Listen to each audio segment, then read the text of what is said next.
When it comes to editing, you've got quite a few what we would call premium options for you.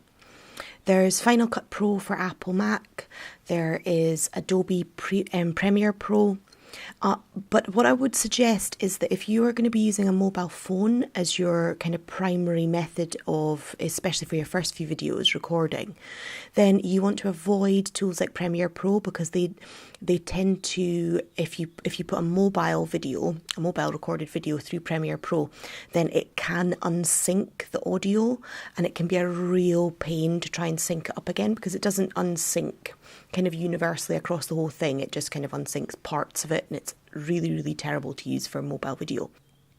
Final Cut is great for mobile video and other types of videos, so if you are going to use a more premium option, that's a good one to use. What I'm going to show you here is some simple online, available for everyone video editing software. So the first one I'm going to show you is called WeVideo. So here is the kind of editing dashboard, if you like. I've already uploaded one video. If you wanted to upload any more, you just click on Upload Media, and that's where you can upload audio, pictures, images, static imagery, and your own shorter video clips. So I'm just going to pull this one into the editing dashboard. There we go. So this is the clip that I'm going to edit right now. And it's incredibly simple. You can either just watch the clip, or if you've already marked the parts where you know you want to make a cut, just drag the green line over, click on the scissors, and as you can see, it clips it. And if you know where the other end of your clip needs to be trimmed, clip it again, then just press delete, and you'll see it automatically pulls everything over. Along the top here, you've got some of this kind of simple additions that you can include. So there's all kinds of backgrounds you can use. There are solid backgrounds just with colours, and if you wanted to add text on top of those, you just click on the text section. There are frames you can use for the edges and overlays that you might want to use as well. I particularly like these ones. Bang, pow. Nice old-fashioned Batman type stuff. Now, they do have some free music that you can use as well, which is really, really handy. Now, YouTube has this too, and I'll show you where you can get that. But if you're editing on WeVideo, there's quite a lot of choice there.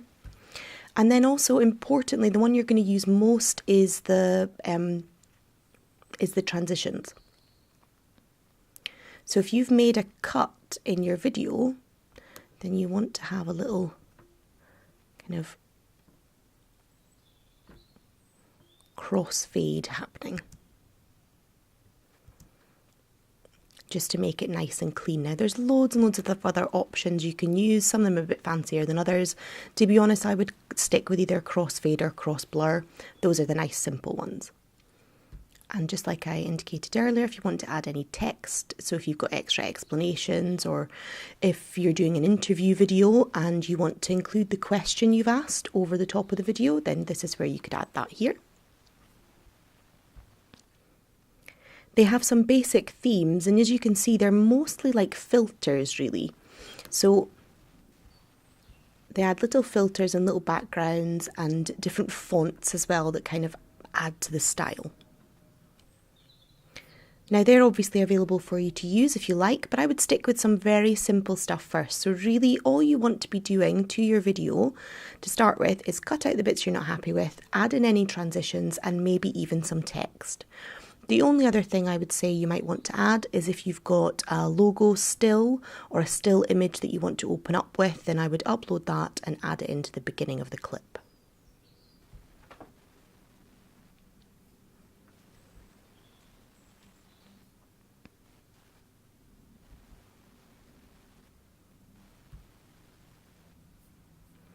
So if you've got an icon you want to use, just pull it along, pop it in at the beginning. Now it depends how long you want it to run for. This has got it running for 5 seconds, but you can shorten it if you like just by dragging that edge across. So if you only want it to show for 2, and again you'll want to have a nice little transition between the logo and the imagery. You can see how that is working in the top right hand corner. That's where your final video will be. And once you've finished, you're just going to click publish. You're going to name your video. And once it's published, it will be available for you to export to other platforms. WeVideo is a really nice platform to use because it saves all of your media in the one place, but it saves it online, so you don't have to use up lots of your hard drive. So that can be really handy. Just beware that this is one of those freemium tools. There's a certain amount you can do for free and then you'll have to pay for hosting. But if you compare it to paying for some of your more expensive premium editing tools, it's very competitive, especially if all you need to do is very simple editing.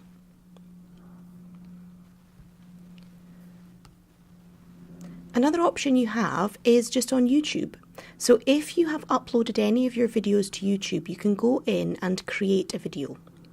So this is an example of what the dashboard looks like, but if you want to know how I got here, if you go into upload, as if you were just going to upload any other video, but this time click on video editor down the bottom right here. Here it will show you all of the videos you've uploaded, so if there's something you want to edit,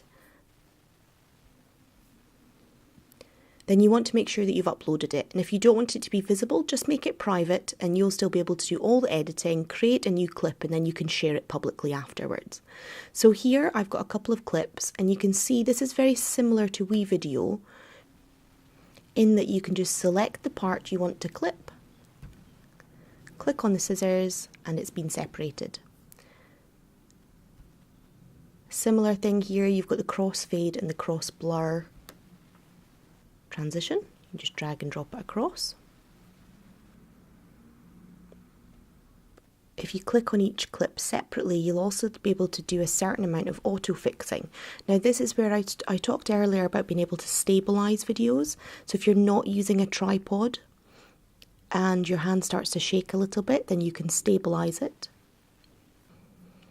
You can zoom in a little bit if you're not happy with how your image is framed. For example, this clip looks a lot better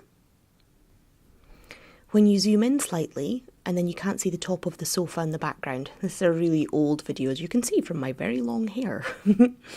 So there's lots of things you can do here. You can fiddle around with the brightness, make it slow motion, rotate the clip if you want to. So there's lots of things that you can do within YouTube already. You can also add in certain filters if you want to change it to black and white or just, expand some of the colours. Add in text. And also you can play around a little bit with the audio editing. So there's quite a lot available to you just within YouTube itself. So before you go and pay for a premium tool, actually see what you can do just with YouTube. If you're looking for audio to add in, similar to WeVideo, they've got a list of kind of Creative Commons tracks that you can use if you want to.